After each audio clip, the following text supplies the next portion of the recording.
This is the Wall Street Report. I'm Wolf Richter at WOLFSTREET.com, where I tell the stories behind business, finance, and money. It's Saturday night, November 12th, 2022. Exactly a year ago, in November 2021, during peak crypto craziness, the market cap of all of the many thousands of crypto tokens combined from Bitcoin on down hit $3 trillion globally.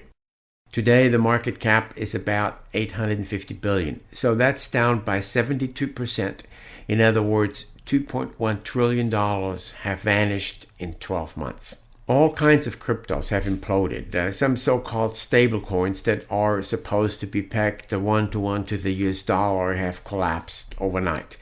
The collapse of the cryptos has triggered the collapse and bankruptcy of a number of crypto exchanges, crypto lenders, crypto hedge funds, and crypto miners, etc. It seems the fundamental principle in the crypto zone is that every firm must be deeply interconnected with other firms, and each lending to the other and lending to affiliated hedge funds that then make huge leveraged bets on cryptos, and they're bidding up each other's tokens. This, as I like to call it, makes for very smooth and efficient contagion. They all went to heaven together until November 2021, and now they're all going to heck together.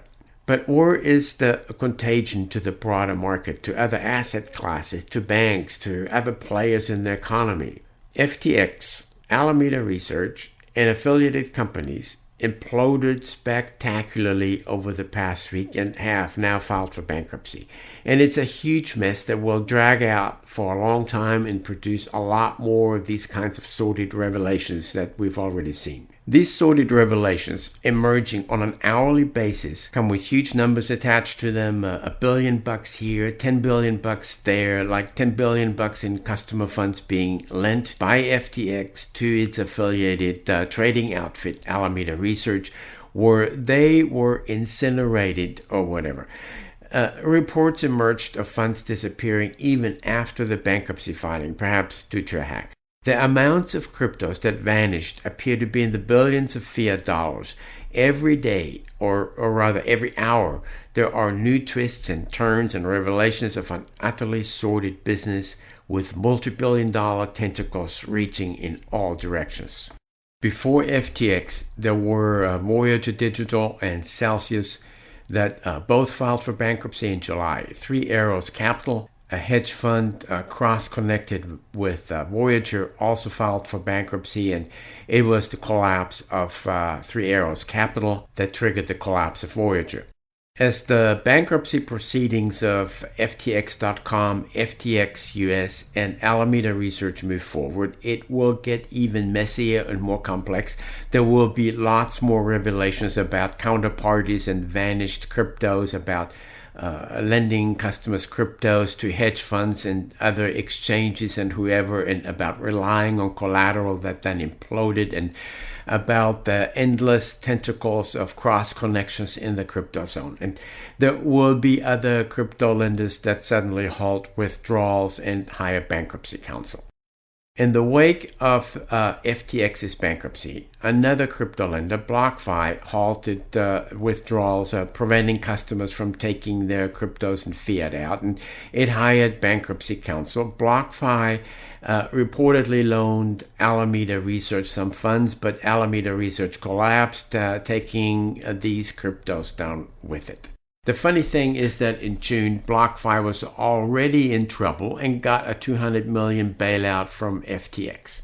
So the contagion within the crypto zone is smooth and efficient. Not much gets in the way of slowing it down. These crypto companies and all kinds of other crypto companies were funded as startups by some of the biggest names in the venture capital industry.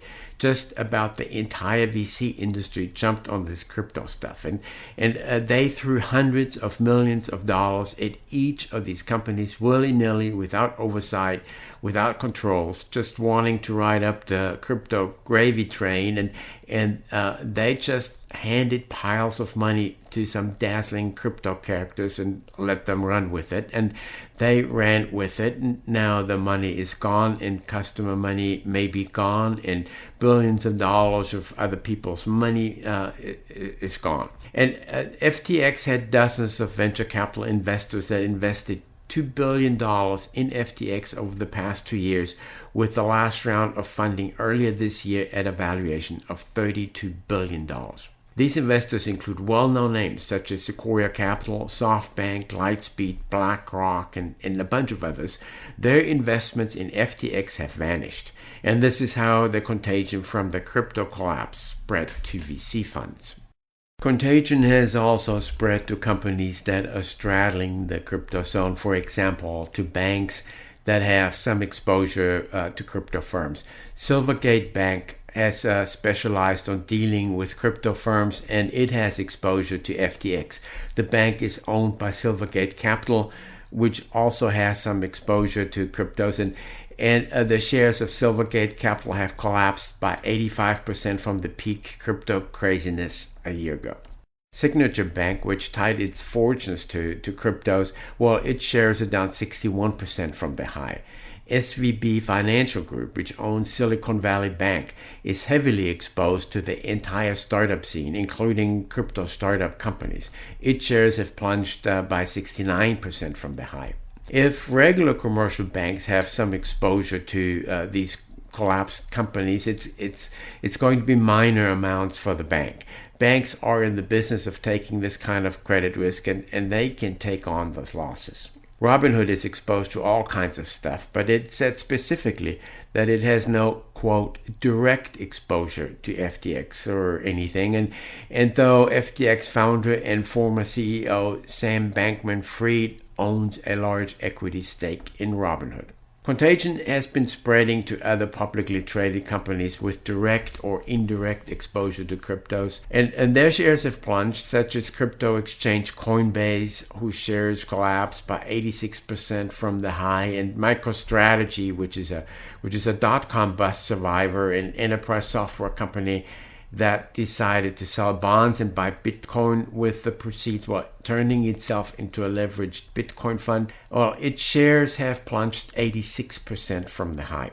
Many of the crypto miners in the US have turned into penny stocks, down 97% or whatever, and one Bitcoin miner in the US, which wasn't publicly traded, already filed for bankruptcy. Others have warned that they might.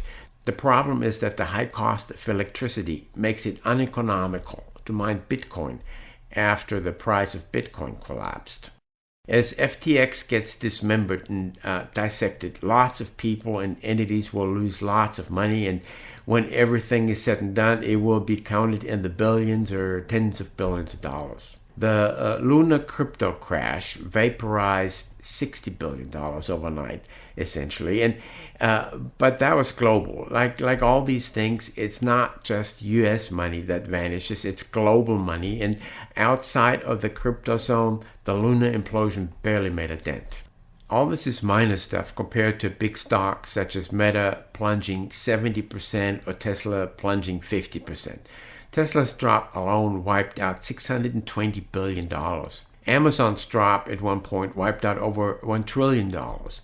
But like cryptos, this is all global money. People around the world invest in US stocks. So with cryptos and crypto companies imploding and the contagion spreading into neighboring areas, why hasn't there been more contagion in the broader markets and the economy? So, well, at one point, cryptos had a market cap of $3 trillion. Now it's down to $850 billion. Over 2/3 has already vanished. And outside of the crypto zone, beyond all the mess and chaos in the crypto zone, the crypto implosion has been orderly and no big deal. But why? It was money, or what people thought was money, that came out of nowhere over the prior years, and over the past 12 months, it went back to nowhere.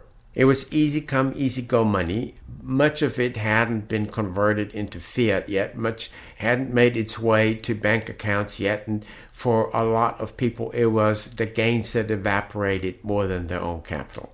And part of it had to do with where this money was lost. Lots of people lost lots of money, but that was spread around the globe.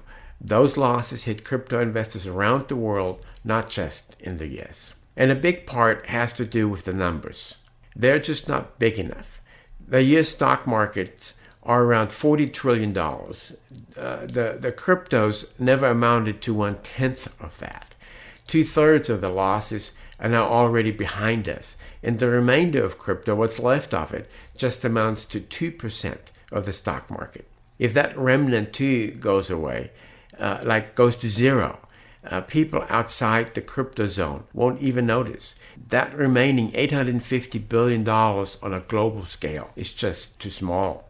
This was today's edition of the Wolf Street Report. I'm Wolf Richter. You can find me at WOLFSTREET.com, where I tell the stories behind business, finance, and money. Thank you for listening all the way to the bitter end.